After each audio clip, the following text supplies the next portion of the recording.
ভারতের কমিউনিস্ট পার্টির অন্যতম স্থপতি মুজাফফর আহমেদের জন্মদিন পালন করল সিপিআইএম রাজ্য কমিটি। আজ সকালে দলীয় সদর আগরতলার মেলার মাঠে মুজাফফর আহমেদের প্রতিকৃতিতে ফুলমালায় শ্রদ্ধা জানান দলের রাজ্য সম্পাদক জিতেন্দ্র চৌধুরী সহ দলের বিভিন্ন নেতৃত্ব। এই দলীয় কর্মসূচি প্রসঙ্গে সংবাদ মাধ্যমে কথা বলতে গিয়ে জিতেন্দ্র চৌধুরী জানান,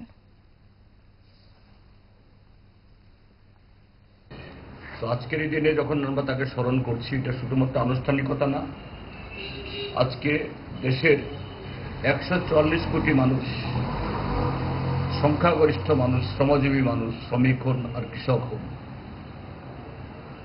আরএসএস, বিজেপি সেদিন ছিল ব্রিটিশ উপনিবেশ, তাদের দূষর, তাদের দালাল ছিল বিজেপি, আরএসএস। আজকে সেই দালালরা দেশের ক্ষমতায়।